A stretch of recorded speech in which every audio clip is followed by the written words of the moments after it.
خیمہ نے حضرت امام رضی اللہ تعالیٰ عنہ سے شیر خوار علی اصغر کی بابت دریافت کیا۔ امام رضی اللہ عنہ نے فرمایا، علی اصغر بھی ساقی کوثر کے جام رحمت و کرم سے سیراب ہونے کے لیے اپنے بھائیوں سے جا ملا۔ اللہ تعالیٰ نے ہماری یہ چھوٹی قربانی بھی قبول فرمائی۔ رضا و تسلیم کی امتحان گاہ میں امام رضی اللہ تعالیٰ عنہ اور ان کے متوسلین نے وہ ثابت قدمی دکھائی کہ عالم ملائکہ بھی حیرت میں آ گیا ہوگا۔ حضرت امام علی مقام رضی اللہ عنہ کی شہادت۔ اب وہ وقت آیا کہ جانثار ایک ایک کر کے رخصت ہو چکے اور حضرت امام رضی اللہ تعالیٰ عنہ پر جانیں قربان کر گئے۔ اب تنہا حضرت امام رضی اللہ عنہ ہیں اور ایک فرزند حضرت امام زین العابدین، وہ بھی بیمار و ضعیف، باوجود اس ضعف و ناتوانی کے خیمہ سے باہر آئے اور حضرت امام رضی اللہ عنہ کو تنہا دیکھ کر میدان جنگ میں جانے اور اپنی جان نثار کرنے کے لیے نیزہ دست مبارک میں لیا، لیکن بیماری سفر کی کوفت، بھوک و پیاس، متواتر فاقوں اور پانی نہ پینے کی تکلیفوں سے ضعف اس درجے کا تھا کہ کھڑے ہونے سے بدن مبارک لرزتا تھا۔ اس کے باوجود میدان کا عزم ظاہر کیا۔ حضرت امام رضی اللہ عنہ نے فرمایا، جانے پدر لوٹ آؤ، میدان جانے کا قصد نہ کرو۔ کنبہ، قبیلہ، عزیز و اقارب اور خدام و موالی سب راہ حق میں قربان کر چکا، اور الحمدللہ کہ ان مصائب کو اپنے جد کریم کے صدقے میں صبر و تحمل کے ساتھ برداشت کیا۔ اب اپنا ناچیز ہدیہ سر راہ خدا میں نظر کرنے کے لیے حاضر ہوں۔ تمہاری ذات کے ساتھ بہت امیدیں وابستہ ہیں۔ بے کس اہل بیت کو وطن تک کون پہنچائے گا؟ بیبیوں کی نگہداشت کون کرے گا؟ جد و پدر کی جو امانتیں میرے پاس ہیں کس کو سپرد کی جائیں گی؟ قرآن کریم کی محافظت اور حقائق عرفانیہ کی تبلیغ کا فرض کس کے سر پر رکھا جائے گا؟ میری نسل کس سے چلے گی؟ حسینی سیدوں کا سلسلہ کس سے جاری ہوگا؟ یہ سب توقعات تمہاری ذات سے وابستہ ہیں۔ رسالت و نبوت کے آخری چراغ تم ہی ہو۔ تمہاری ہی طلعت سے دنیا مستفید ہوگی۔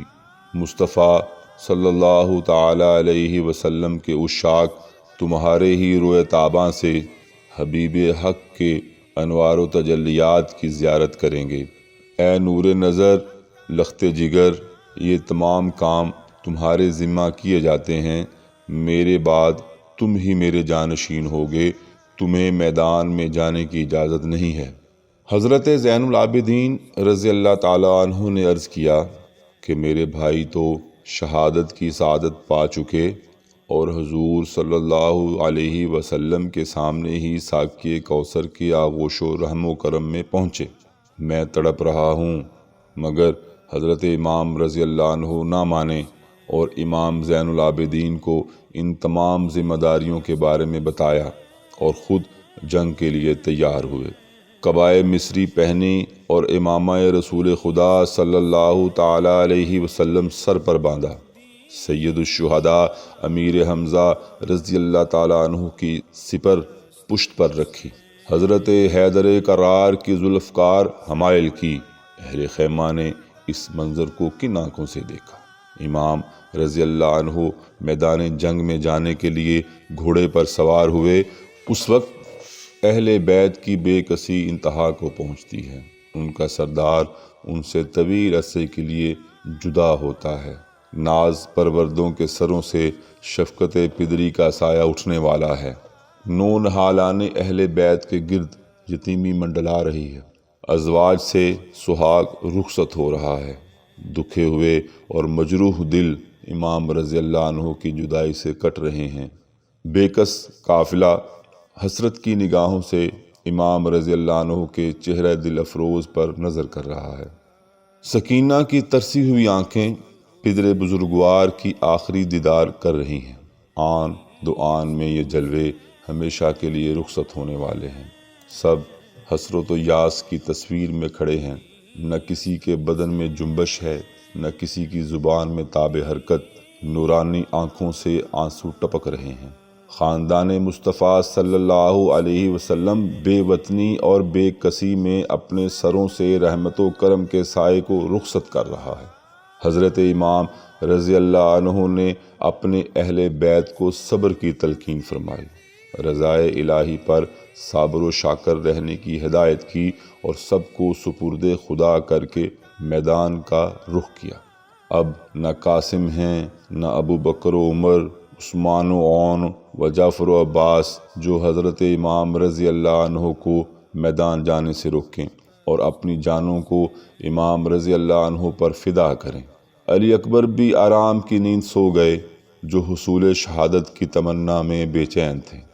تنہا امام ہیں اور آپ ہی کو دشمن کے مقابل جانا ہے۔ امام حسین رضی اللہ عنہ خیمہ سے چلے اور میدان میں پہنچے۔ حق و صداقت کا روشن آفتاب سر زمین شام میں ابھرا، باطل کی تاریکی اس کی نورانی شعاؤں سے کافور ہو گئی۔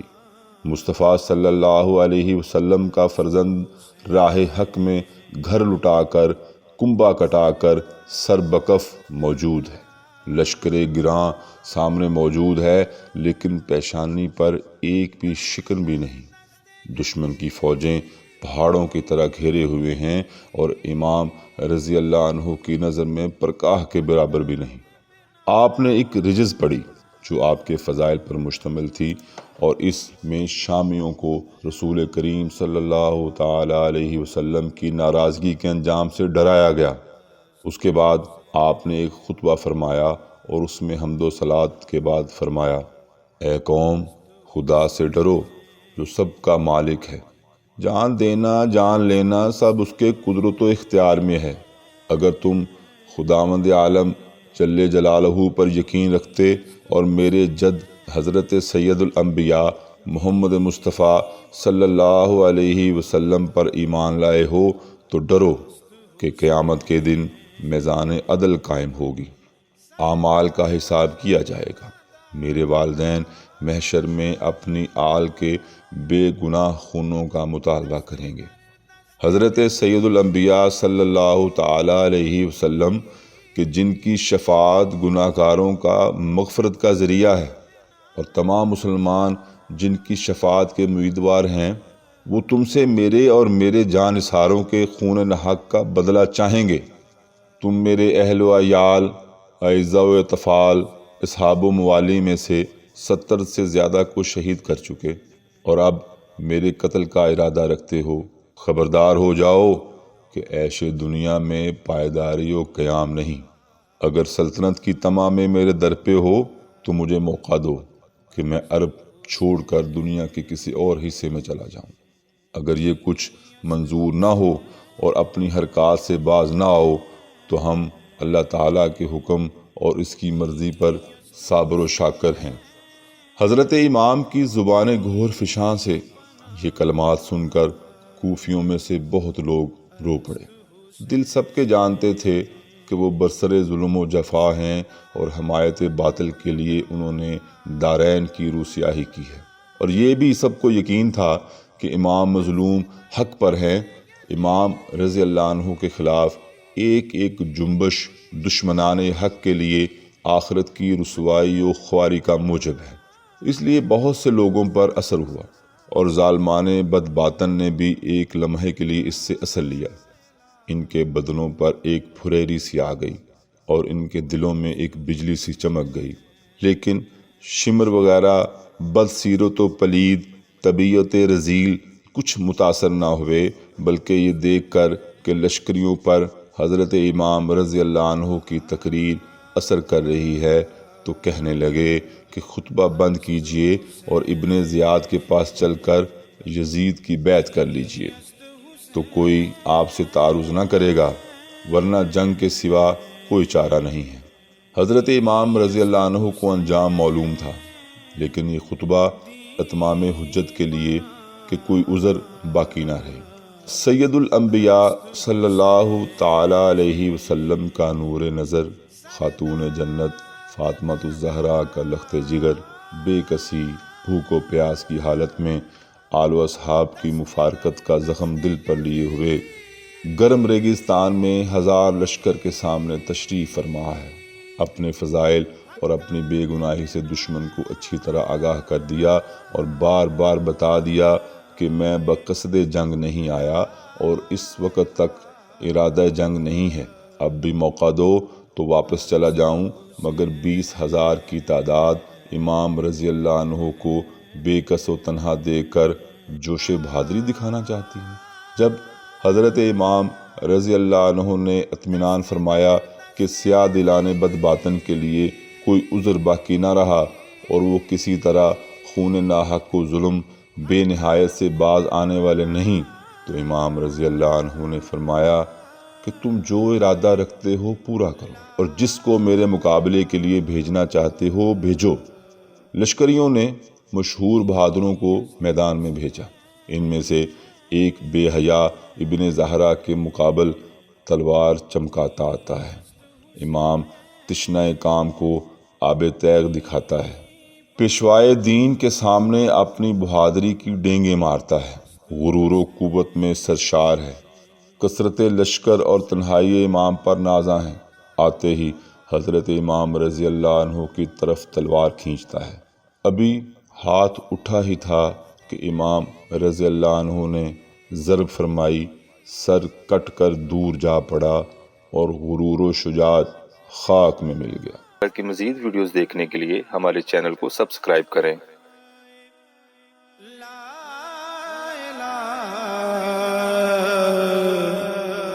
است حسین